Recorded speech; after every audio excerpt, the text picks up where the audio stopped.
Untamed is going to be untamed. It's going to be a little crazy. I want to talk to my people. I want to talk to my brothers and sisters. We can have grace and humility in how we interact with other people. Oh, hot dog, look at you. And nobody talked about what's really happening. And let's have conversations about what truth is.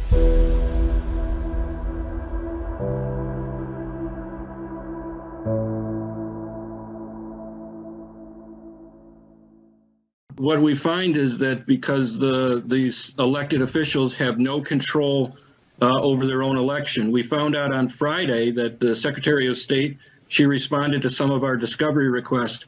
She admitted that she has no control over the source code, which state law requires that she keep in escrow. And she also admitted that she has no idea how any of these machines work or operate or how they function.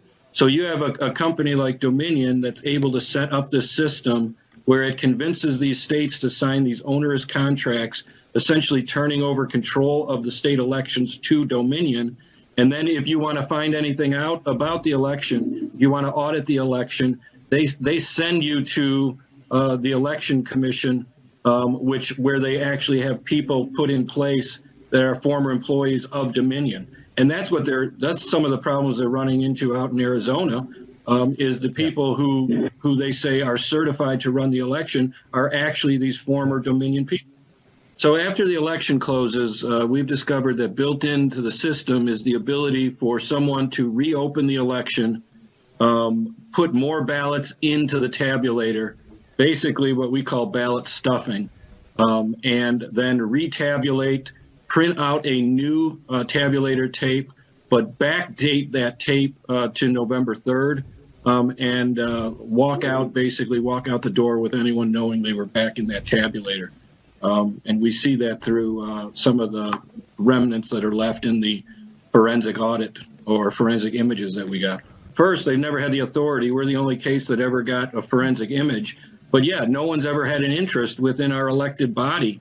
These legislators, they don't know what they're doing when they sign bills appropriating the monies to bring these machines in, because none of them understand these machines.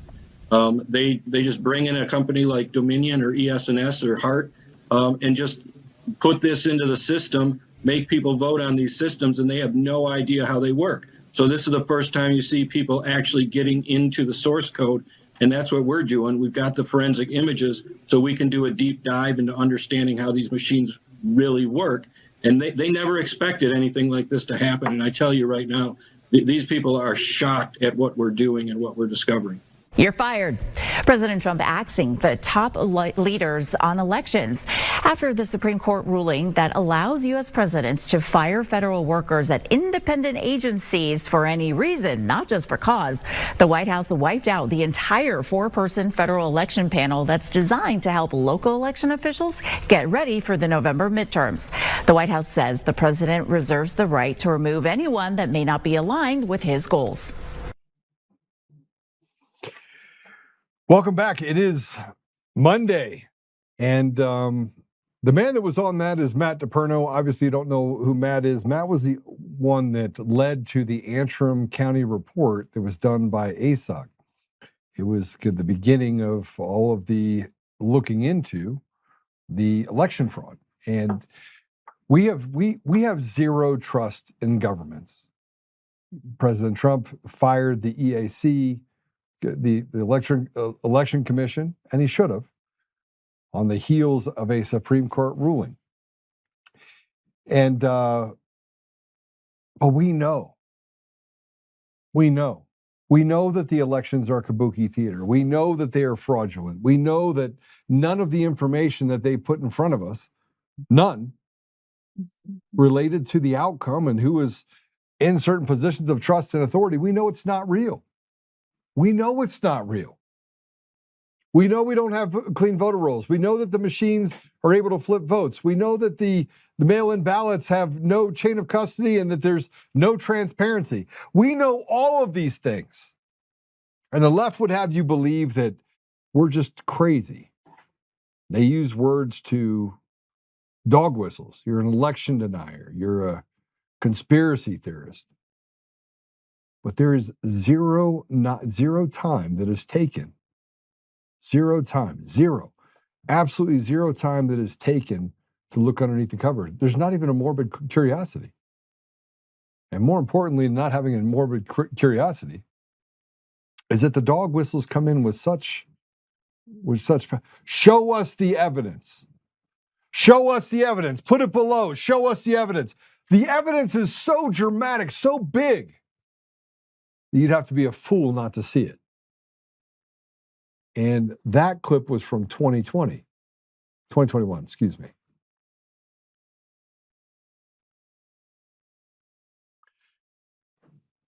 You know, we're at the point now where a vast majority of America just wants the election question to be over. And the only people that are fighting it now is Congress, is the people that were selected, not elected. And they are so deathly afraid of us moving things around and taking back what was never theirs to take, the dignity, the soul of our nation, that they can't fathom the idea that we would get to a place where we could have free and fair elections that were transparent to every American. Much like getting rid of the grift and graft that has come over our nation. It's there every day. But we're not allowed to talk about it. And then stepping in the gap to take over what was never theirs to take is the judiciary that acts as henchmen to persecute and prosecute and take away from the people the ability for them to have a voice. This is not a free country. We are not in a free country. There is a lack of accountability. There is a lack of consequence for really bad people. And we should be hanging those that committed treason against the United States. But it's getting hot enough that, frankly, we have to. If the American election system were a bank, I want to show you what would happen. Let's go ahead and play it.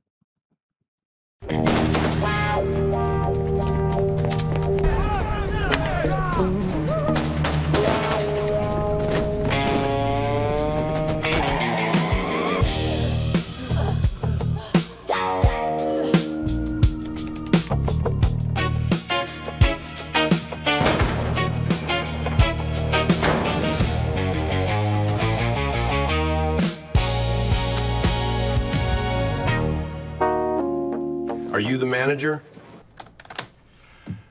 Yes, I am. How can I help you? Well, you can tell me what happened here. It looks like a big robbery. Oh, no, we don't have those. As you can see, we are a completely secure bank. But look at the wounded customers. The vault door is open. There are bullet holes in the furniture and ceiling. There's a bloody handprint over there. And here's a stack of bills, $10,000 just sitting on the floor. Well, sure, but banks are complicated. Most people don't understand what goes on inside. Anyway, all this stuff is completely normal. Spontaneous pockmarks, guys faint every once in a while, a jam handprint, not blood, money lying on the floor. For a bank, there's going to be money everywhere. What about this? Surely the vault was robbed? Look at you admit, look at this mess. No, our tellers aren't janitors, you know. This is all normal. How do you know how much money you have when it's all lying around like this? It's all in our computers. Do you mind if we take a look to be sure the amount in the vault matches your records? Absolutely not. At Completely Secure Bank, we'd never violate our customers' privacy. That's because at Completely Secure Bank, we've got integrity. It's in our name.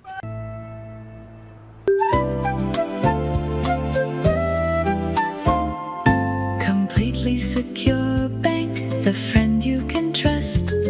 Secured is our middle name.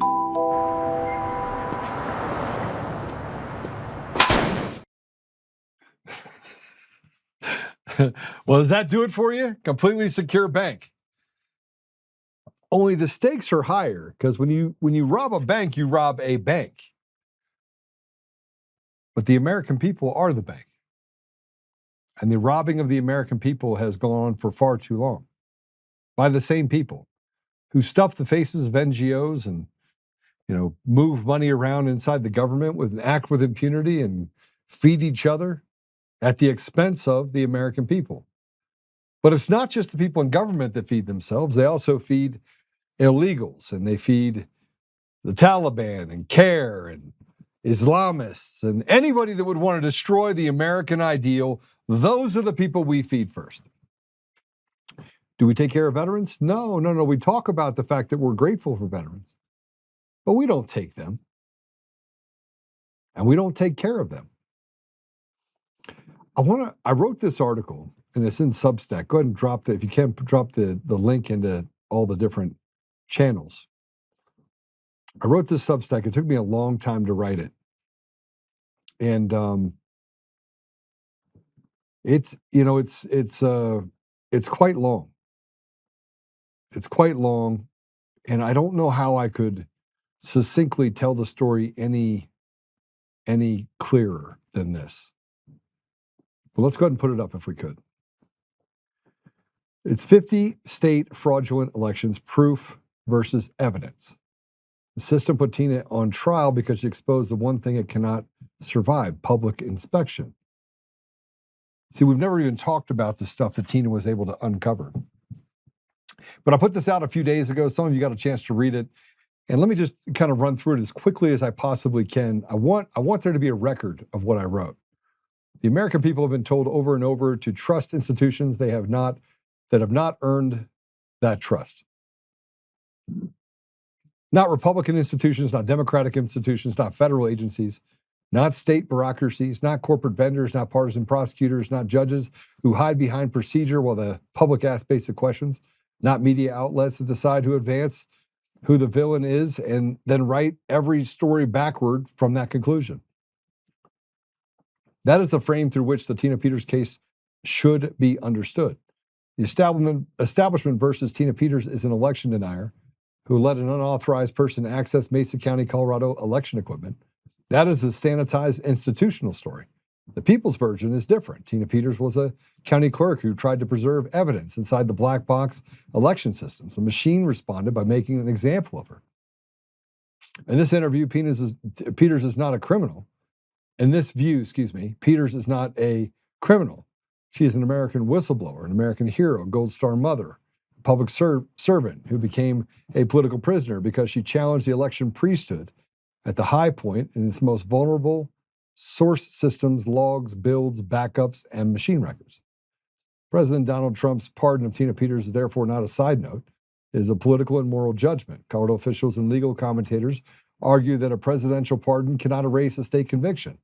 That legal fight is its own issue, but the pardon matters because it is plainly what millions of Americans have already believed. Peters was punished not because she endangered democracy, but because she embarrassed the people who claimed to own it. Mainstream coverage of Tina, this talks about gateway pundit and the importance of non-establishment sources. Mainstream coverage of Peters usually starts by labeling her before explaining her claims.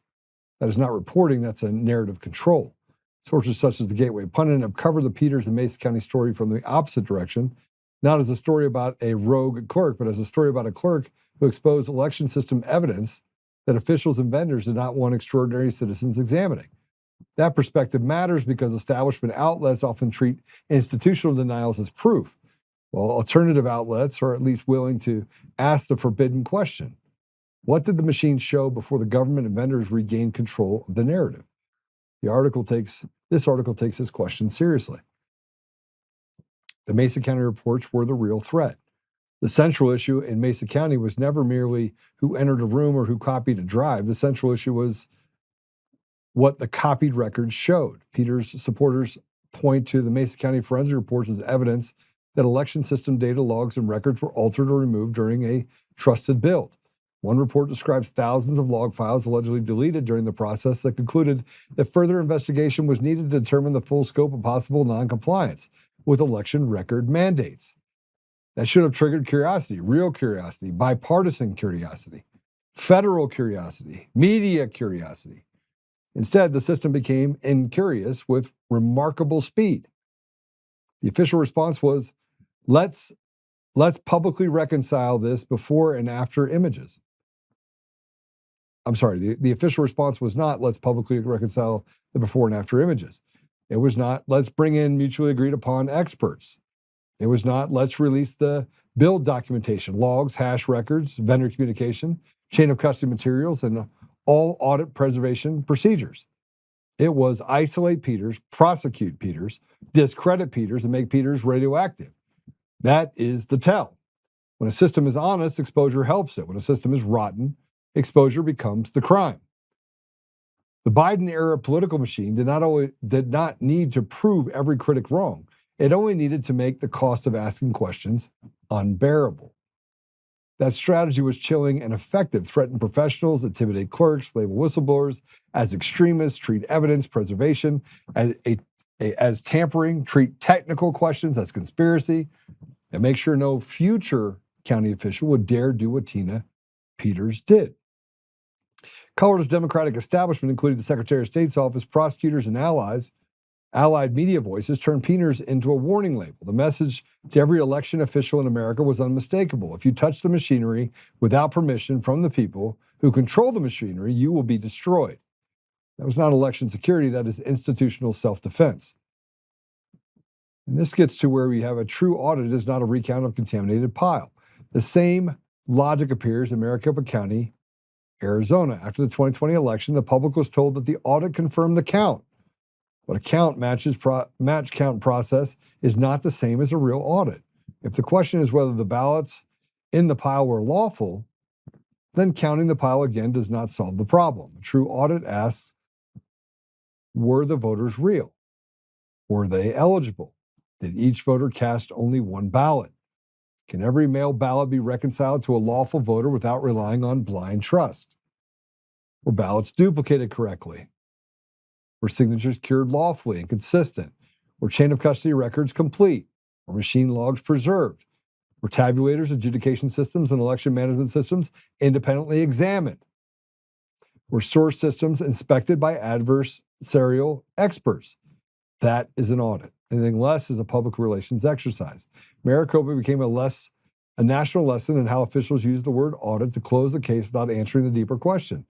Did the system verify voters' legitimacy, ballot legitimacy, custody legitimacy, and machine legitimacy from end to end? Georgia, the public saw what officials told them not to see. Again, another example. Georgia remains one of the clearest examples of the trust crisis. The public saw late-night ballot handling at State Farm Arena. The public saw confusion about observers. The public saw containers of ballots moved and counted in the process ordinary citizens could not independently verify. Officials insisted everything was normal. Fact checkers insisted the public misunderstood what they saw. But that is exactly the problem. The people should not have to take a government narrator's word for what happened in the middle of the night. Election procedures should be clear, observable, and documented so that no narrator is needed. Georgia's deeper weakness was not about the video, it was about the inability to prove in a simple public way that every counted ballot matched a real lawful voter. That no phantom ballots entered the count, no fraudulent ballots were missed into anonymous stacks, and that ballot secrecy did not become a shield against accountability. Once ballots are separated from envelopes, the system protects secrecy. That is necessary. But if the pre-separation verification is weak, rushed, hidden, or politically managed, then the secrecy also protects fraud.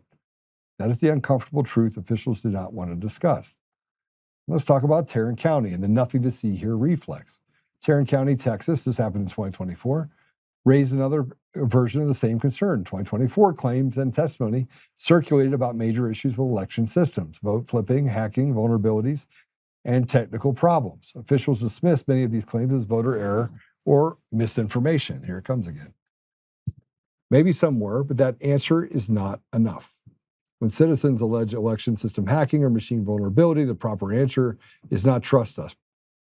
The proper answer is public technical disclosure, system logs, incident reports, patch records, vendor communications, network diagrams, equipment chain of custody, adjudication reports, and independent expert review. The public does not need another official statement. The public needs evidence. Tarrant County also reminded us that local government systems are not immune to cyber attacks. Tarrant County Appraisal District suffered a ransomware attack also in 2024. That was not the election system, but it destroyed the fantasy that county systems are somehow beyond compromise. If county agencies can be hacked, election infrastructure deserves more scrutiny, not less. This is where we get to the mail-in votes. By the way, when I wrote this, I wrote it as simple as possible. It's impossible when you go through this process to come to any other conclusion other than we do not have free and fair elections, not in any of the 50 states, whether we're talking about ranked choice voting or otherwise. Let me continue reading. Mass mail voting is sold as convenience, but convenience is not security. A ballot cast in person is cast in a supervised environment. A ballot mailed to a home is cast in an uncontrolled environment. The state cannot know whether the voter filled out it alone, whether someone pressured the voter, whether someone harvested, or whether someone intercepted, or whether the voter ever saw it. Officials point to signature verification. That's not enough. Signature matching is subjective. It's inconsistent. It's vulnerable to pressure, volume, and human error. And once the ballot is removed from the envelope, a fraudulent ballot that slipped through usually cannot be pulled back out. Colorado proved the problem when they stole mail ballots was fraudulently filled out and 3 were counted. Officials said most were caught, but most is not the standard. If fraudulent ballots can enter the count and become unrecoverable, the system is not secure enough. In closer races, a handful of ballots can decide everything. They're actually not that close. American people are pretty staunch on the fact that they don't stand on the side of team evil. No ID, weak rolls, and the phantom ballot problem. This is where we get into the thing that I built in 2021, the late 2020, early 2021. Election integrity begins with voter identity. Without reliable voter identity, every other safeguard weakens. No document voting, non-photo ID systems, same-day registration, bloated rolls, inactive registrations, automatic registration, mass mail ballots, and weak list maintenance all create the same risk. Number of ballots can drift away from the number of verified lawful voters. Officials often say that the bloated rolls do not prove fraudulent votes. True, but bloated rolls create inventory for fraud. A vulnerability does not need to prove it has been exploited before it deserves to be closed. If a bank left thousands of inactive accounts open, no serious auditor would say there's no problem unless you prove the account was stolen from. The auditor would say a controlled environment is broken. Election rolls should be treated the same way. Again, just trying to look at this from a logical standpoint. Ranked choice voting makes the result harder to see. And you have people that are running around, say they're really smart, that want to treat Americans like slaves. Ranked choice voting is another method that shifts power away from the ordinary voters and towards system designers. In Maine's 2018 congressional race, the first round leader did not win after ranked choice redistribution. In Alaska's 2022 congressional race, ranked choice voting helped produce a result many voters found counterintuitive, especially since Republican voters split between candidates and ballot exhaustion affected the final outcome. Defenders of RCV captures voter preference. Critics see an opaque system that delays results, confuses voters, and creates outcomes that are difficult to explain without charts and rounds. The people should not need a seminar to understand who won. Source code. The most revealing fight is over source code and machine transparency. If voter systems were secure, why can't the public inspect the code? Why vendors are trustworthy? Why must their system remain proprietary black boxes? If machines cannot change outcomes, why are officials so hostile to independent forensic reviews? If trusted bills are routine, why not publish the full before and after record? If logs do not matter, why are citizens punished for preserving them?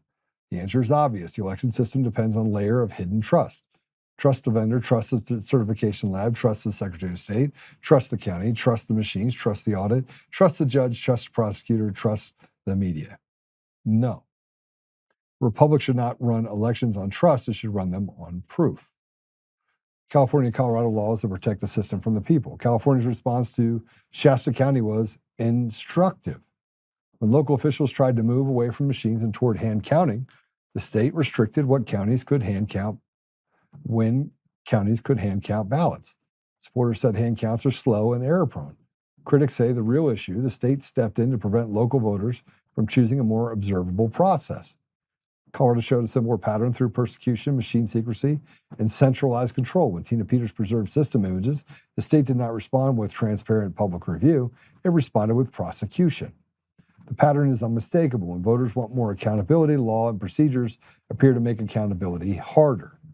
You cannot inspect the code. You cannot preserve the record without permission. You cannot hand count at scale. You cannot tie ballots back to voters after separation. You cannot get the logs. You cannot get the source systems. You cannot question the result without being smeared. That does not favor the people. It favors the machine. Again, very simple. The sinister nature of the whole. Any single issue can be explained away. No ID, officials say fraud is rare. Mail ballots, officials say signatures are checked. Late counting, officials say accuracy takes time. Machine secrecy, officials say vendors are certified. Deleted logs, officials say they were not legally significant. Password leaks, officials say there were other safeguards. Ranked choice confusion, officials say voters like options. Block subpoenas, officials say requests are too broad. Peters prosecuted, officials say she broke the rules. But add it all together and the picture changes. Not a system designed for public verification. It's a system designed to demand public submission. The sinister part is not that every actor is corrupt. The sinister part is that every institution behaves as if transparency is a threat. That is why Tina Peters matters. She crossed the line the system most aggressively protects. She tried to preserve and expose the machinery. For that, she was turned into a warning. But to millions of Americans, she's not a warning, she's a signal. She showed us that the real forbidden act in the modern American elections is not fraud, it is looking too closely. The reforms are obvious. They should not be negotiable. The county does not need a more complicated election system. It needs a simpler one, controlled by the precinct level, visible to the people in the room, and impossible to hide behind software, late arriving ballots, or centralized tabulation. Require photo ID for every voting method. Require proof of citizenship at registration. End machine voting, no black box tabulators, no ballot marking devices as a default, no proprietary election software deciding public power behind a curtain. Elections should be conducted with hand-marked paper ballots that ordinary citizens can understand, observe, and audit. End mass mail-in voting. Mail ballots should be reserved for active-duty military voters overseas under existing military and overseas voter protections, and citizens who are genuinely incapacitated and cannot physically vote in person. Convenience is not a significant reason to move the ballot outside public custody. Ban ballot harvesting and third-party ballot collections except for tight, limited, documented assistance for the incapacitated voter category above. Count votes at the precinct level. A precinct is where the people can see the process. Ballots should be counted locally in public before they are transported anywhere else. Precincts totals should be posted publicly at the precinct before transmission to county or state systems, creating a public record that cannot be quietly altered upstream. Require paper poll books or publicly auditable poll book records that reconcile with the number of ballots issued and counted in that precinct. Require same-day precinct reconciliation. Number of voters checked in, number of ballots issued, number of spoiled ballots, number of provisional ballots, number of counted ballots, and number of unused ballots.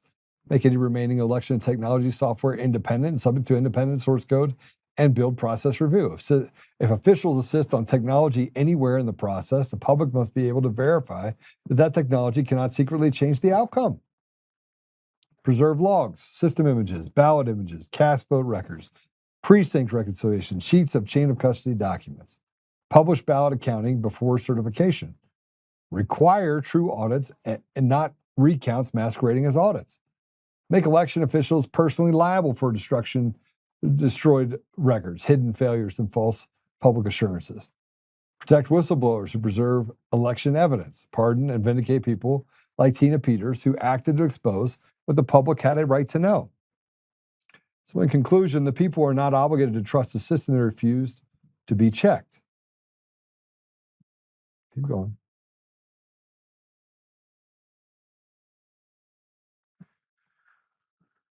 So I wrote this under the idea that we are in a place right now where the only people that believe that we're in a system that is free and fair are retards, idiots, and those that are completely complicit in the behavior.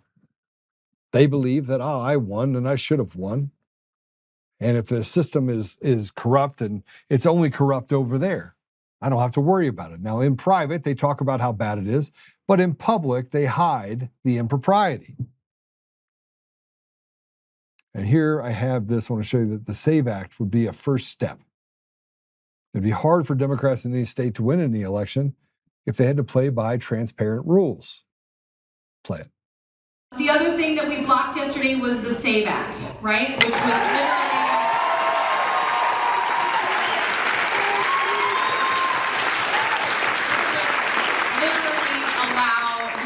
to rig our democracy so that it would be hard for any Democrat in any state to win any election, and disenfranchise all married women in the meantime, by the way. It just, you have to show your birth certificate at the polls if you have a married name. Yeah, it's just not true. What she said is not true. It's a lie. But it would make it difficult for Democrats to win. It would. It would also make it difficult for establishment candidates on the Republican side to also win. It's not just Democrats that have left the American people behind. It's largely Republicans as well. And and as we talk about that, it's really important that we start looking at, because our guest is named Erik Holt. He was a fire chief that was fired for uncovering election fraud. Lindsay Graham. I don't know how I feel about him. Some people say that that he was a great guy. He did really good things for us. Maybe. But what did he really do? He was a warmonger that said that we should turn Gaza to glass. And there are some of you that'll say, well, you know, Israel has a right to defend itself.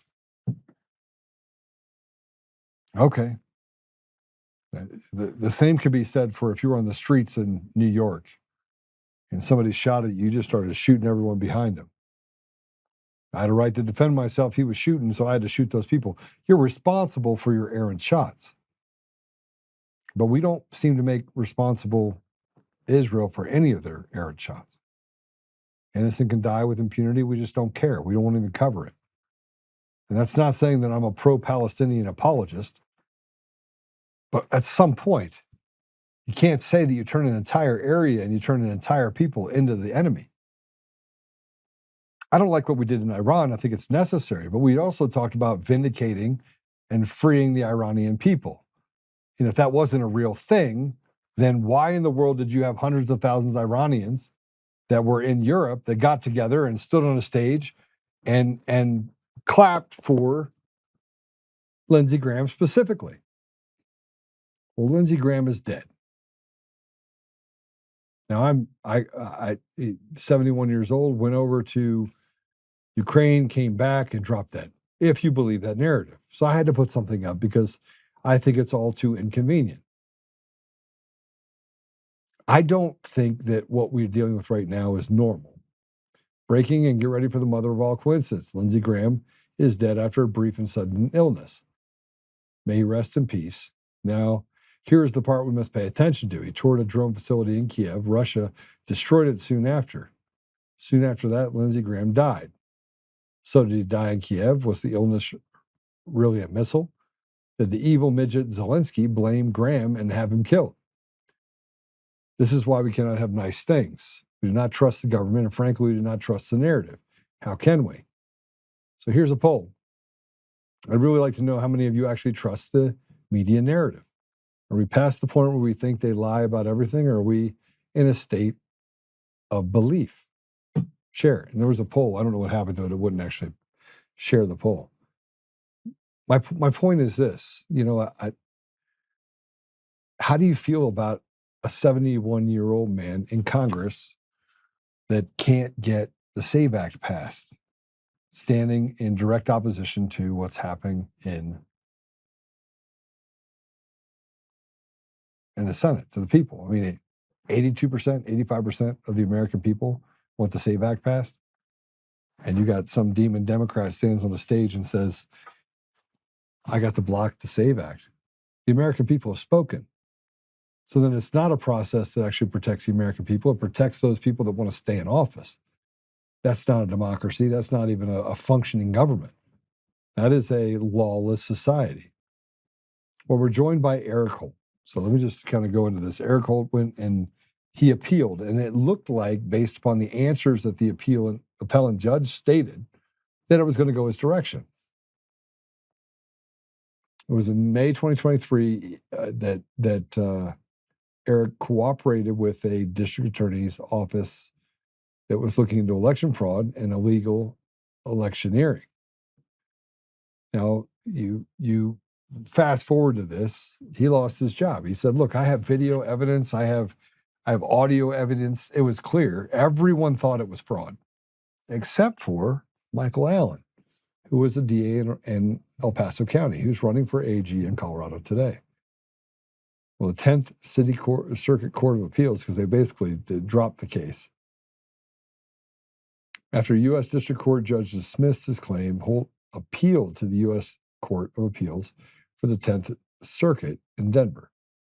On July 7th, a 3-judge panel ruled 3-0 against Holt, concluding that providing the station's security footage fell under his official administrative duties as fire chief rather than protected private citizen speech. Now, the elections themselves, it wasn't his job to be an election person. He looked into the election because it's what we have a duty to do. Like, he was the fire chief. It happened on his watch at his facility. And so he wanted to get to the bottom of it as a private citizen because he wanted to know. He wanted to know, is this election legitimate? Well, let's just go ahead and bring him in. Erik, welcome to the show. It did not go well. What's up, Joe? How are you, brother? Oh, I just tired of having a conversation every day. It's like Groundhog Day. We talk about election fraud here, election fraud here. Everything's election fraud. You stand up, spend a bunch of money, lose your job, go through the process, whistleblow, only to be basically shown the door. Help me. I wish I could. I'm sitting here as Colorado's have-not of the week, I think. So, as you like to say, I don't know the answer, man. I don't know what reality is anymore. But it is every day. And where are we getting with it? So let's talk through that a bit. Let's work that problem. You went to an appeal. Now, the only other appeal you have now, I think you have to petition to get a writ of certiorari for the Supreme Court, writ of cert from the Supreme Court, correct? Yeah, that would be, we could request a rehearing or an en banc rehearing, which would be the entire 10th Circuit group of judges. But, they did me pretty dirty in this. As an unpublished decision, it makes it really hard to even get to the next stage. So that's what I'm up against. And my attorney over at Mountain States Legal's, evaluating things since the fallout, basically, that happened, I think, Tuesday. So we're not even a week past. But, the other little trick is they put you up against the time frame. So I've got like 14 days from the opinion to file the next move. And I mean, it doesn't give much chance. So hopefully this week we'll figure it out. You know what I mean? But here's the interesting part about it. Do we have it yet? Do we have the post? Can we put it up there? Do we have the post of their ruling? This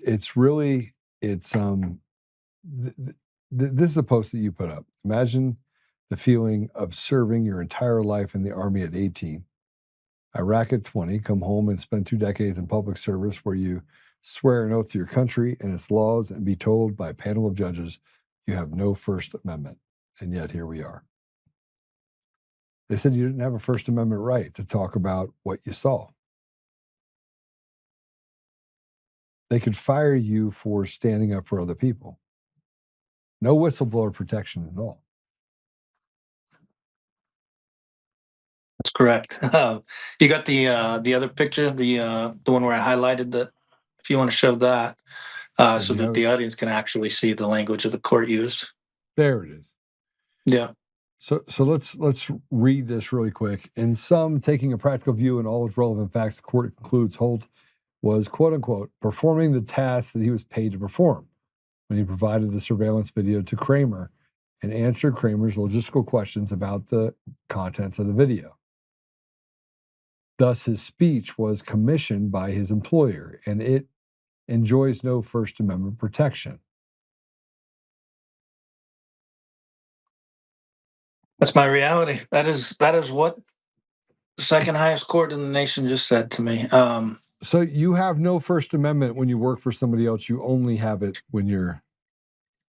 Yeah, I mean, in your opening, monologue, you talk about, what is logical, what is reasonable, right? I mean, I hear you talk about that a lot, and I want to break that down, but I want to walk the audience here. How did they even get to that, right? So you have court precedents. We're up against Garcetti, which if you are in your official capacity, i.e., what you're paid to do, right? So I was a fire chief.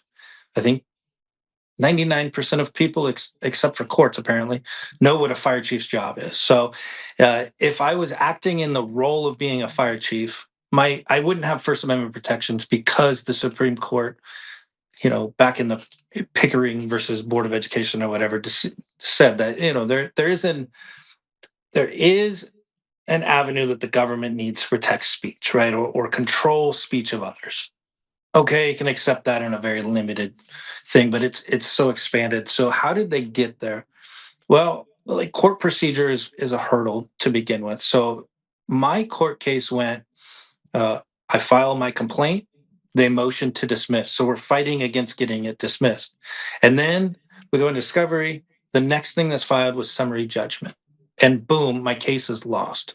We got like one response to put stuff, and so what they did, and Fluorescent Fire is the defendant or appellee in this situation. They framed it and they minimized what I did so much. The reality and what I show on Justice for Holt, and I've documented for the last year, is I got a complaint the day of the election. I was at the fire station only because there was a CPR call. I'm there doing my job. Nobody would dispute that, like, performing CPR is what a fireman and fire chief does. So I'm doing that. The guy didn't live, so I had to go inform the family. I'm a local fire chief. When I come back to get my vehicle and get med supplies, a voter comes up to me and they show me a picture and they say, "Hey, I just overheard this poll watcher say, did you pay him? And is this the vehicle pulling in right now?" And like they're on their phone in the no electioneering zone. And that just lit a fire in me, man. And so I heard another complaint, I think the next day, and just decided, like, I'm gonna find out. I can't live with like turning a blind eye. And make no mistake, I knew what my best option was. Right, what was best in the selfish sense for me was to like turn a blind eye. These people that just won this election are gonna be my bosses. But I couldn't live with that, man. And so I went to this third party company that owned all the servers and had installed the security cameras and all this stuff. And I said, "Hey, I need to do it." So everybody would understand that as a FOIA, or in Colorado, a CORA. And I obtained the footage. And so for a week, I think it was 5 days, I sat at my kitchen table after my kids were put to bed, before work, late into the night, watching very boring clips of high definition security cameras that captured an election for a week of my own time. I paid for it out of my own pocket to go retrieve this stuff as a citizen. When I was confident what I had, I showed her the attorney for the district and the incumbent president. And I reached out to the DA's office, who launched a criminal investigation. I met with him, showed him the measurements of the station, identified the people, all this stuff. Well, they reframed that as not providing testimony. I just answered logistical questions, right? So everything I just described, they minimized down in the court opinion to an administrative task of a fire chief. They said, "Oh, well, the guy called you from the DA's office. You gave him what he asked for. That's just an administrative task of a fire chief. That's what you were paid to do. You have no First Amendment." And they backed that. Well, I mean, there's a ton of problems in the opinion, but they backed it by saying, "Well, the record's really thin. There's not much to go on." That's the exact reason I was asking for remand. I have the evidence. Let me get it to the court, right? Don't cut me off in procedure and say, "Oh, your case is dismissed. You lost. You have no First Amendment." And back to the logical reasoning, man. The First Amendment exists to protect these things. Why would you dismiss it and set some sort of record in the courts without knowing the facts? And that's where I'm at. I'm so angry that the facts exist, the documents exist, the proof exists, and they don't care to ensure that they have that full record before they review it. Dismissed on procedure, get it out of here. It was an administrative task. You know, career public servant, Iraq war veteran, and the most important thing, single father. I was raising two girls on my own, man. You have no First Amendment. What happened to you doesn't matter. Goodbye. That's what I've been told. And it just is so egregious. You talked about, the oral argument sounded very good for me. This was back in March. This is when I came and I actually got to see you, Joe. And I was on the show last. I gave you that flag, but the oral arguments went just so well for our side. And the biggest moment in that whole argument was the most recently published opinion binding precedents on this exact fact pattern in the 10th Circuit was in November. I'm sitting there in March. We bring it up. It's our argument. Here's how close this is. This is binding. This is controlling. Like this has to be the way that you view this. They ask the defense about the case and how she can defend against this precedent. She goes, I don't even know the case. I can't argue it. And in the opinion, the panel argues against me by the case that we cited and argued in our favor. And she couldn't articulate, but yet they cited it and used it against me. I mean, that's just out of like, I'm not an attorney, I'm not a judge, I haven't been in court 100 times, but I've been around it for the last 3 years of my life, and I've never seen that. And so why does that make any sense, man? Why would that be the outcome? You know what I mean? Let's remand it back. Let's look at the evidence. Come on. I got nothing to hide this whole time, but I'll never get that opportunity. You might get that opportunity, but it's going to take another bit of the fight. And the lawyers that are looking at it right now you basically have 10 days left, right? 8 days, 9 days. I think it'd be like 8. Yeah. I mean, there's time, but, and if it's that's for a rehearing. If it's Supreme Court, I think we get 45 days, if I remember right. But I mean, when you talk about like the legal, I mean, there's a monumental case though, because if you think about it, it's a First Amendment. They're basically saying you don't have a First Amendment right. And the way they framed it, they kind of moved the case dynamically to make it about something completely different than what it really was. And that is that they stole elections and they persecuted a whistleblower. Right? Yeah. I mean, so Lane Franks was one of the landmarks. It's a 2014 case in the Supreme Court that kind of gated back. Well, not kind of, it did. From 2006, the Garcetti. So you went from like 1948, I think, in the Pickering versus Board of Education Supreme Court case to Garcetti, I think 06. And there was this gap that like, they could just sort of say that it was your official duties and deny anybody First Amendment protections. Well, then 2014 Lane happens. And you can read in that the majority said there's laws that will protect whistleblowers, right? Well, in my case, I wasn't a state employee and I wasn't a peace officer, a cop. And I wasn't a federal employee, so I didn't get federal whistleblower protections. So there's no law in the state of Colorado that I could have used to say this is illegal except for the First Amendment, right? And that's why my fight has been pigeonholed into that. And yet, even with Timmons, that happened in November, who attorney-client privilege is one of the most sacred things in court, right? I mean, you have attorneys, right? You can say anything to them. Nobody can really pierce that. Timmons was a attorney. Supposedly. Yeah, I mean, I defeated it in my state court. I got all the documents from them, and I can't wait to be able to show those, Joe. But we'll hold that off for the state court battle. But Timmons was an attorney at a special district who said, this is not good. You're breaking the law by not taking my legal advice. Went out and talked to like a local newspaper and members of the community to complain about her board while they fired her.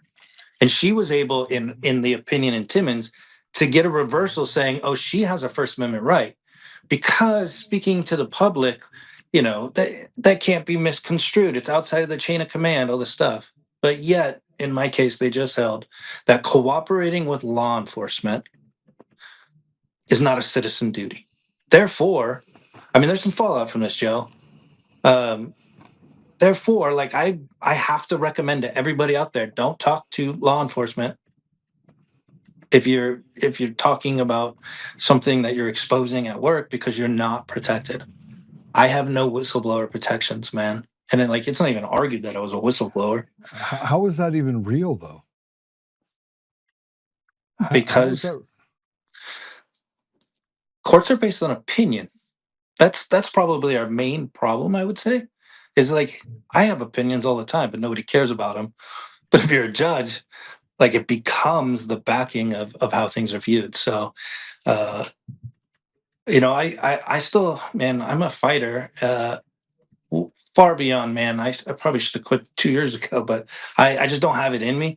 So the next step for me is like there needs to be some work in the legislature. I need to go get with the legislature, and I know we know a few of them, and introduce some bills because there's a gap in who can be a whistleblower. And apparently, a local fire chief who directly says my board is engaged in illegal activities has no protection. If you combine the cases together, though, if you combine the whistleblowing cases with the protections of uncovering fraud, there's a bigger play in this, and that is Michael Allen hid this information during this ordeal.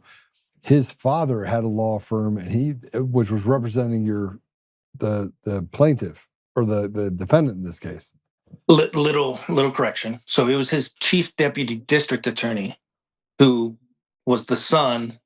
Yes. He's the guy that did it. But I come from the line of extreme ownership and leadership, man. And if it's your office and you're the head guy, something goes wrong in your building, Joe, that you're a business owner of, whose fault is it? Mine. And I'll every handle it time, I don't myself care. too. Absolutely. Yep. And that's the you accountability. can't be a public servant. You can't speak up about corruption, or you lose your career. And that's what they did to you. They took away your career. Oh, yeah. I've lost everything, man. And you were doing this just to push out the crimes that were committed by stealing elections. And it was, as we played it here, it was as cut and dry as you can get. Yeah, I mean, I hope a lot of your followers are on there and I've seen it, but like go to Justice for Holt Facebook. The videos are up. They're pinned to the top of my profile. I'm not law enforcement. I live in an objective world, man. People are bleeding or they're breathing or they're not, right? And so my job was always to fix what shouldn't be.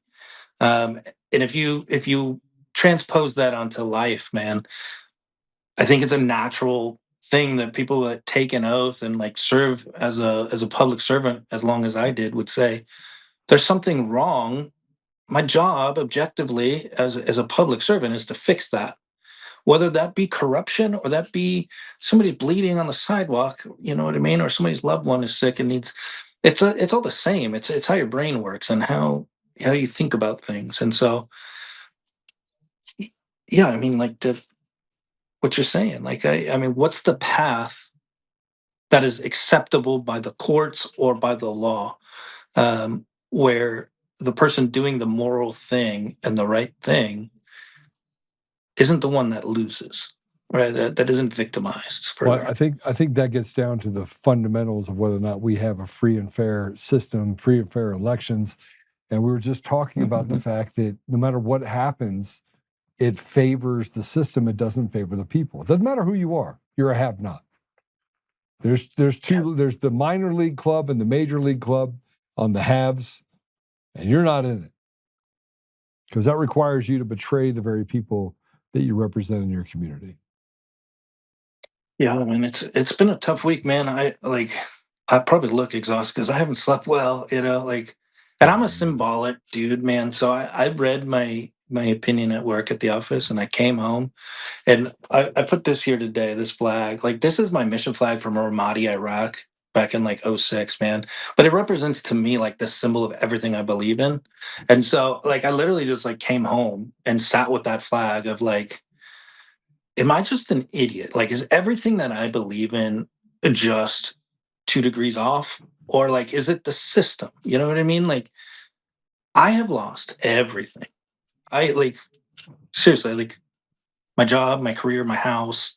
I'm on the verge of like having to file bankruptcy because of legal fees and being sued by my attorney, right? Those are the personal cost of it, which is what I just put my book out for is to talk about that. But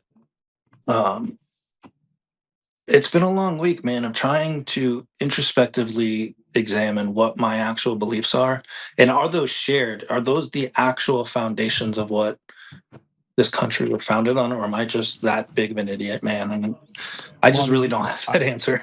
I think that it's supposed to be that way, but the people that are in position to trust and authority they're thieves. They're stealing from us, right? We're allowing it to happen. We need to fight back. The only way to fight back is to actually fight back. Let's talk about your book real quick. Can we put the book up, please? All right, we're gonna get the book up here in a second. You wrote a book. Well, I mean, I could talk about it. I'm a fighter. I told you that. So literally on Tuesday, I get the ruling. I sit down, I read about it. I don't have a First Amendment right. Well, F you. I'll show you. And so I just press publish on my book to exercise my First Amendment. They said I don't have. But so that's why the speed at which it was published afterwards was a little bit of a dig. But I wrote it for two reasons. So I wrote it for my daughters, first and foremost, right? Like, I am the face of justice for Holt. I'm the face of like what everybody sees and hears me talk. But there's two true victims in this, and those are my two daughters, man, that lost their home, everything they know, their friends, their schools, the fabric of everything, right?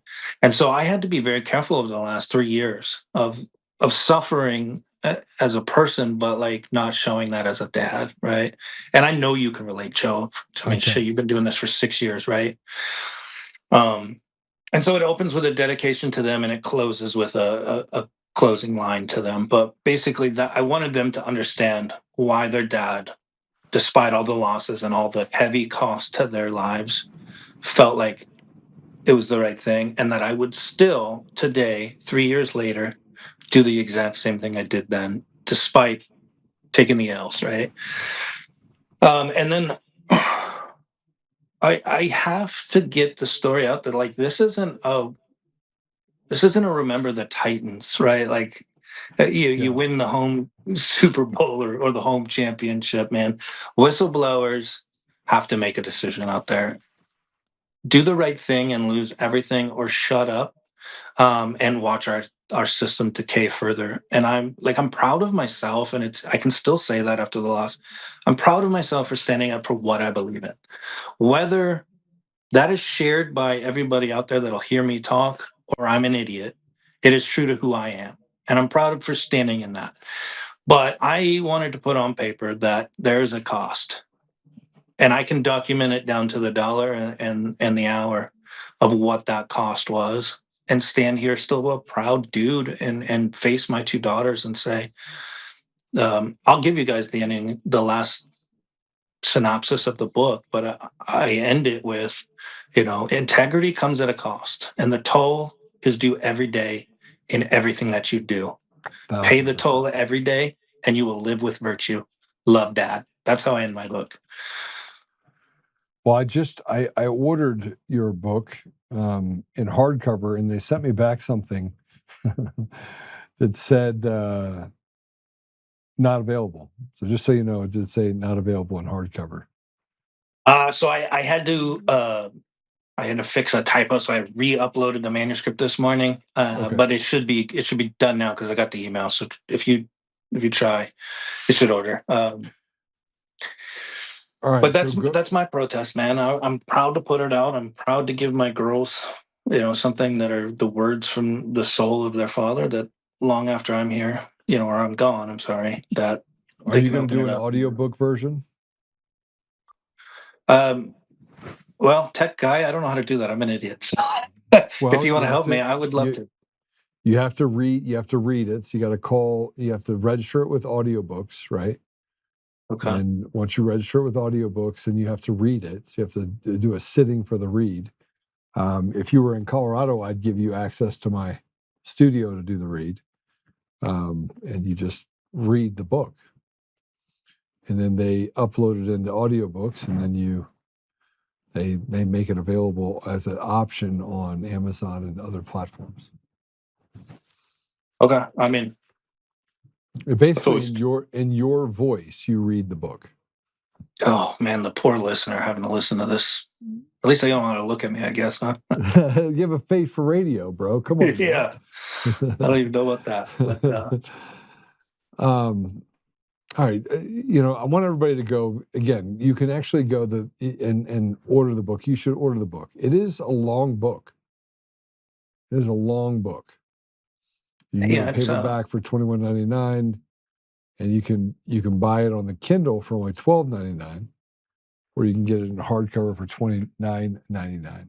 So go over there and support Erik. But you're going to want to read this. It's 371 pages long, but it is worth every bit of the read. that's the ebook, the Kindle version. The hardcover and the paperback is, I think, 271. Yeah. Okay. And it's raw, man. I left the real emotion of what the situation was, and there's a lot of details I haven't talked about on interviews that are in there, because writing it on paper, you really get to get it out. But I would love the support. I'm I would need to sell 85 million copies to break even at this point. But my little tagline is buy a copy. Let's get a bunch of these books out there, and let's get you talking about it more succinctly about it. But Erik, I'm sorry, but I'm not sorry. I'm sorry that you're going through it. I'm not sorry, because taking this path it's not for the weak-hearted. And the one thing that I will tell you, that if nothing else comes out of it, which I don't believe, I do believe you should take it to the Supreme Court, but if nothing else comes out of it, your children will know that you fought to the bitter end, so that they can have opportunity in the future. Yeah, absolutely. My daughter, for the first time, commented, I think this weekend, man, on my. I mean, they see everything, right? But she opened it up with. I mean, everybody can go on Justice for Bold on Facebook and see it, but opens up with, "I never thought that this would be the day you'd quit, Dad." You know what I mean? Like, and you want to talk about some ugly cries, man? Like, it's emotional. It sucks, but I'm never gonna be a victim, man. I'm gonna keep fighting. So. Before we get off, Joe, I do want to. It's news this morning, and I'm still processing it a little bit, right? But I don't hold hate in my heart for anybody. But sort of the main character of this whole saga apparently succumbed to a vehicle accident last night. What? And yeah, one of the people involved in the story. So I'm not going to name him, because again, I don't want to give him any credence. But Wait, I will say somebody that was involved in this died? I got a text this morning that they were involved in a major car accident last night and have passed away. So you and I can talk about that offline if you want, but I'm not going to put their name out there or who they are or anything like that. But like, live righteous, man. I have to kind of take this as like, what are the odds here? Like, a few days after this decision and everything like that, man. I know you closed with a prayer, man. Pray for their soul, and their. I don't hold that hard. I'm free of that, and so pray for their salvation, man, because life is a trip, and I'm just sort of like taken aback right now because of the timing of it. But live righteously, my brother. That's all you can do, Erik. Thanks, brother, for coming on. How do people follow you? Justice for Holt. Facebook is the most active. I got the justiceforholt.com. Get my book on Amazon. If you want to support the fight, give, send, go, or GoFundMe Justice for Holt. But if you type in Justice for Holt, you'll find me. All right, sounds good. God bless you, brother. I'm going to pray for you through the end of this, and again, I'll buy your book, and I want everybody else to do it as well. Thank you, my brother. All right, God bless you. You don't count. I wrote something this morning that about counting the costs, and purpose. It's the thing that I live my life by.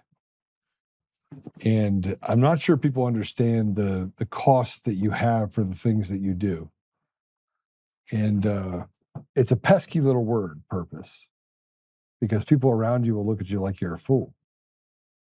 They will. They'll say, "You're a fool. I can't believe you would actually stand up for this." But purpose is how you exist. It's personal. And yet purpose down to the DNA that you have is to win. You not win at all costs, but to count the costs of each and every time that you win. When I got into business decades ago, my thirst for winning was unquenchable. It drove me. And later in life, I realized there's only two things that made success possible: commitment and urgency. You cannot win without these two things. Without urgency, you can have no forward. You can't have any, you don't have anything you can look forward to. So urgency drives commitment, commitment drives success. And as we kind of accelerate what's going on to the things that we have to fight against, this team evil, these things become even more important. We're going to take a quick commercial break. And when we come back, I got a couple things I want to go over with you. But I just want you to know that operating purpose, it's not for the faint of heart. Doing what's right is never easy. It's just worth it in the end. So we'll be right back.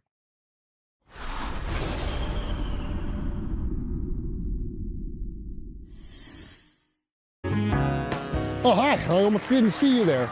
Welcome to DCF Buns, where you can find the freshest buns in town, if I do say so myself. Our master bakers teach class every week. So whether you're new to baking or trying to improve your culinary skills, we got you covered. And we can help you bake the cake of your dreams. We'll even clean your cake if you want. And if you don't want to bake anything yourself, we have loads of fresh buns available in a variety of shapes and sizes. Check us out at dcfbuns.com to learn more. DCF Buns, we keep the buns hot and the deals hotter. Buns. In every thread, in every stitch, Honor-Bound USA weaves the fabric of the American spirit. It's not just apparel, it's a testament to God, family, and country. At Honor-Bound USA, we're a family of patriots who put our faith, family, and America first. When you visit our website, you'll find a line of products that embody our commitment to pray, stand, speak, and act. As the official site for the Untamed podcast, all of our products proclaim speaking the truth with courage. We also have the powerful documentary from Professor David Clements, Let My People Go. Identify yourself as one of the few who are willing to stand for what they believe in. Join the Honor-Bound USA family today. Wear it as a badge of honor, commitment to the values that shape us, and a pledge to the bright future we will build together. Because when you're honor-bound, you're not just wearing a brand, you're embodying a lifestyle.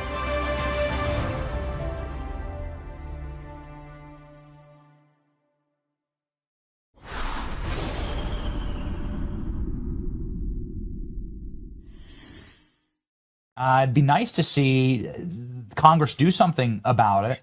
What do you recommend gets done? I mean, I think that the SAVE Act is a good starting point. Where do you stand on that, Senator? Do we have any hope of getting that passed? No, we can't get that passed because you even have some Republicans that won't vote for it. We have to get this done. We will not win any more elections in terms of majorities if we don't pass the SAVE Act, because they bring in all these illegals and they're going to try to get as many of them to vote as they can. Then they have all these voting machines that are all crooked, out of Venezuela, by the way. They have a system that they can win elections. We probably have a dozen or so people up here in the House and the Senate that were elected illegally. They shouldn't be here because things were crooked in the elections. Just look at Nevada and Arizona and all these places that it's been proven, but nobody does anything about it. But I'll go back to the money that is being stolen. If you go back to the first 6 months I was here back in 2000, the Democrats had the majority, House, Senate, and the White House, and they did this first, CARES Act. We need money for COVID, $2 trillion. Well, what'd they do with that money? They sent it to all the blue states to pay off their debts because they had stolen so much money they could not function. And we're talking about 30, 40 billion for California, 30, 40 billion for New York. Same thing for Chicago, the cities. I mean, it is a disaster. Folks, you are being stolen blind. Open your eyes. Don't listen to these people that want to bring this country to a communist country, because that's where we're headed. If we don't get to the bottom of this this nonsense of being able to steal something and nothing happened to them. Yeah. The elections are rigged. All of them are rigged. They're rigged. And that's not making something up. That's not hyperbolic. It's real. It's real. Primaries rigged. Outcome for it's nothing but theater. There's no part of what we're dealing with right now that is real. And I sit here and I say that to you, and I'm like, listen, every state is not 50-50. It's not like you have everybody walking around going, now just another 50-50 vote. No. So we have this post where I put up at all elections in all 50 states are fraudulent, all of them. It's not 12. It's a large majority at every level of government in every state. And then you had this simpy little 9mm news. He's making fun of 9 News in Colorado. But put this up. Local man who likes to call for political executions fails again to bring receipts. It's the most Joe Oltmann thing we could see today. Now, just so you know, I put this up there and talked about this, but I had to check him. I had to check him because he puts it out there in order to give himself some credibility. He doesn't have credibility. Kyle Clark doesn't have credibility. None of these people have built anything in their lives ever. So his failed to bring receipts. He literally lives with his head in the ground and hides like a little, you know what, the most cowardly thing to do. And yet, let's not forget that he, she, it also regurgitates the leftist BS that I called for political executions. It's always the cowards. They do so good at being insignificantly insignificant. I didn't call for my political adversaries to be executed. I called for treasonous traitors to be executed. And I still believe it every single day. And every day, that's what I wake up to, thinking to myself, somebody just sharpen the knife or pull down the noose. Because what they've done to our state, what they've done to our country is not a victimless crime. And they continue to do it by telling us that we have to put up with these fraudulent kabuki theater elections. But I wanted to talk a little bit about Media Matters. So Media Matters went after David Clements. And so I had to say something about it because they went after David Clements said they should fire the entire EAC, and President Trump did. So go ahead and put it up. Media Matters is pathetic leftist trash publication. The people who work there are nothing but weak, cowardly pieces of trash. It's not a publication. It's a sick fucks hangout of treasonous traitors. I said what I said, changed my mind. Look, I don't have any love lost for anyone on the radical left at all. I don't have any love lost for people that are on the radical right. They're both, frankly, the same to me. But the people that we deal with inside of our government, they have betrayed the people in such a way that is just, it's unbelievable. And every time we turn around, they lie about something else. Steve put up this post.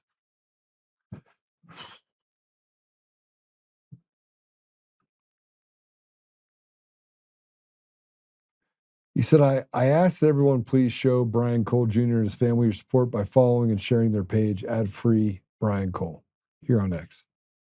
This is a two-front war to bring him home, this D.C. District Court and the American Court of Public Opinion. They let a CIA stooge off while attacking an at-risk American. And I put that post up. Kardashian Patel is pathetic.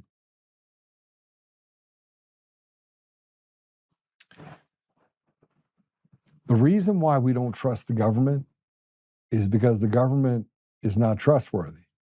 They're liars. And the people that are in government, they're the worst of the worst people.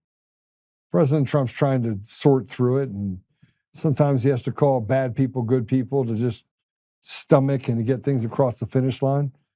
But let's be honest. Show me what Lauren Boebert has done for the people of Colorado. Show me what Gabe. Let me show me what any Republican.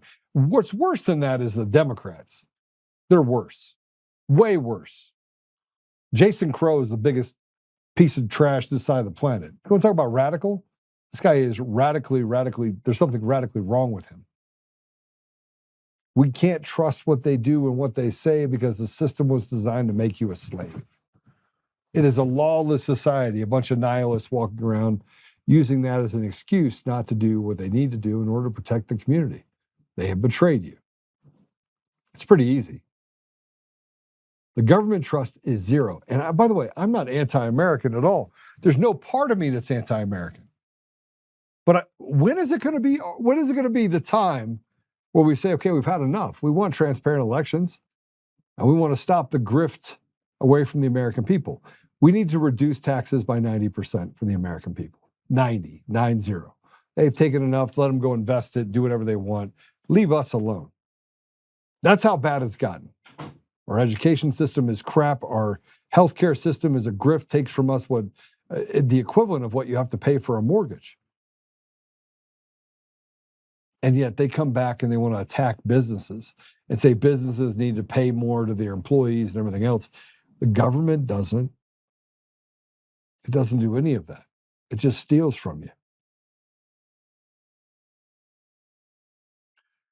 Jira, Joe's right again.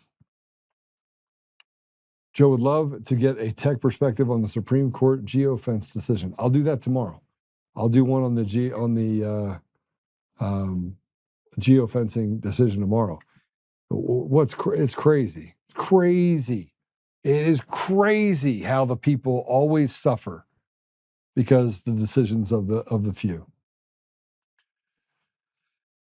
Pretty crazy stuff. All right. Well, we're going to finish up today. I've got a bunch of stuff I got to get done because I've got a bunch of stuff that you're going to want to see that's going to be happening here over the next month. It's going to be pretty exciting. You're going to love it. Promise. Jeff asks, Eric doesn't sound healthy. Is someone walking through this with him? Yes. Yeah, he's got lots of people on his side. I'm definitely on his side. He's doing fairly well. We just got to figure out how we can get him across the finish line. Live righteous, wise words, Eric. I agree with that. Yeah, I agree with that. Okay. Apple Podcasts, Google Podcasts, Spotify, Pandora, iHeartRadio, TuneIn, and more. We got lots of stuff going on this week. This is going to be crazy. We'll get Ivan Raikkonen to talk about the zombie Mitch McConnell. Is it really going to be Mitch McConnell?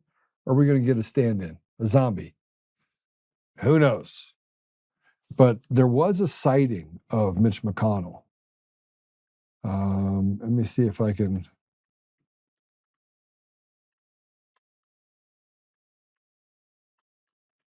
See if I can find it for you really quick. Yes, I think I found it. Hold on. Yeah, I did. I found a sighting of, maybe you can get this running for me here in a minute. I found Mitch McConnell. I'm going to have to retract the fact that I said he was dead. Because in the days of the undead, I'm wrong. I'm clearly wrong.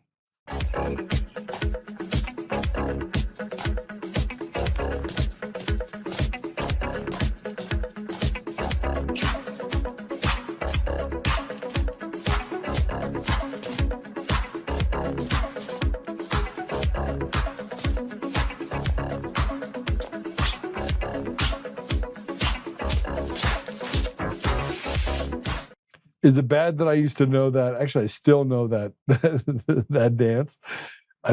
Anybody that knew this song, you know this dance. It's like the new, Macarena from back in the day. AI prompt. You said we were going to share. Which AI prompt? It's good stuff. All right, we'll go over it tomorrow. Send me a message and we'll go over it. All right, let's pray it out.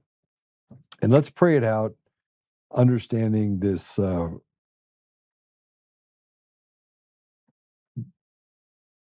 We're in a weird place right now, but we're going to win.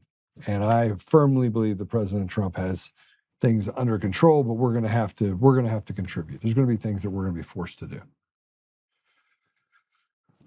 Many things. All right, Father God, thank you. Thank you for the opportunity to be here today. Thank you for us being born at a time such as this and to be in the middle of this fight. This is I believe, one of the most righteous fights for all of us. And so I thank you for giving us the opportunity to serve and to be a part of the solutions to drive Team Evil back into the hole that it came from. Father, we ask for guidance. We ask for wisdom. We ask for you to bless us with the ability to have discernment and to see through some of the things that are being put in front of us and to see good from bad. Father, we ask you to give us the ability to stand together, set aside differences, and to squelch conflict in our communities that may come up, and to reject those people that make their individual ideals the thing that we have to run our communities by. Help us, Father, to be patient with each other and to be patient as we push forward to destroy this evil that is trying to consume us.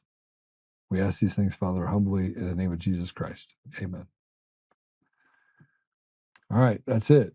No more things on there. All right. I'll see you guys tomorrow, bright and early. Remember, you are the ambassadors of truth. Kristen, good to see you. You are the ambassadors of truth. Go back, listen to it, play it, share it, do all the stuff that you currently do. And if you're on Roku, hi, I'm on the big screen with you. We got some other exciting things we're going to be pushing towards too. Go check out my Substack. Make sure you subscribe to it. It's been pretty crazy. I mean, the one that I'm going to put out today or tomorrow, probably tomorrow, the one that I'm going to put out tomorrow is going to describe the people involved in election fraud and uncovering election fraud. Erik was a fire chief. Never once has anybody said a bad thing about him. David Clements, a professor. I was a tech. I'll call myself a tech genius. I am a tech. You'd be hard pressed for any of my clients to not say that, man, Joe's the guy's wicked smart. You had John Eastman, who was a constitutional scholar. I mean, I could walk down like Jeff Lundberg, who worked for Sandia Labs and was one of the head engineers. Draza Smith, Sean Smith, Ash Epp. I haven't even gotten to Colonel Waldron, Robert Smith, Matt DePerno, Stephanie Lambert, Peter Tickton. These are all people that are strong men, strong women. We're not crazy. There's no crazy to it. Michael Gableman, Supreme Court Justice out of Wisconsin, who was ostracized. Sidney Powell, as much as I have mixed feelings over some of the things that she said and did in the case with me and stepped out of it, I'm still a little upset of her saying that I had a recording. But think about the people that are involved in this. We're not crazy. The crazy people are the institutional entertainment, what do you want to call them? Entertainment journalists or freaks like Heidi Beadle can't decide that he's a man or a woman. Or Eric Mabach, a guy that lives in an 800 square foot box and writes articles that seethe communism. I mean, no matter where you look, the people that are radically ridiculous are the ones that saying that we don't have credibility. And we're the only ones that have credibility. We're real people that held real positions of truth and authority in our communities, that served our communities. You're going to love this article I put out on Substack. Also, go ahead and check David Clements. He put an article out as well. Check his Substack out as well. Anyway, God bless you. Have a great evening, and I will see you tomorrow.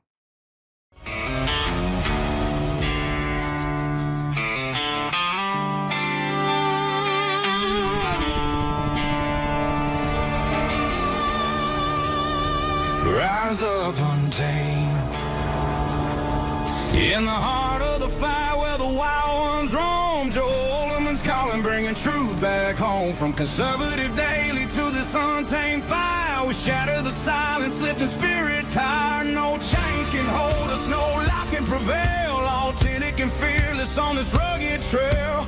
Patriots gather under stars and stripes. Untamed nation, igniting the night.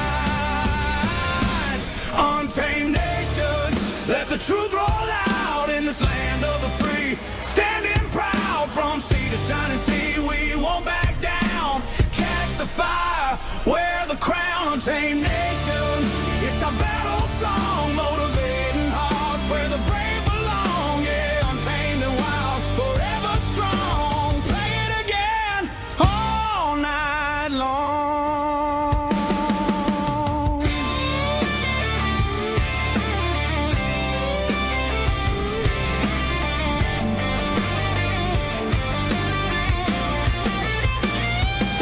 Break the mold, chase the real, no more games, time to heal. Joe's voice leads the untamed crew.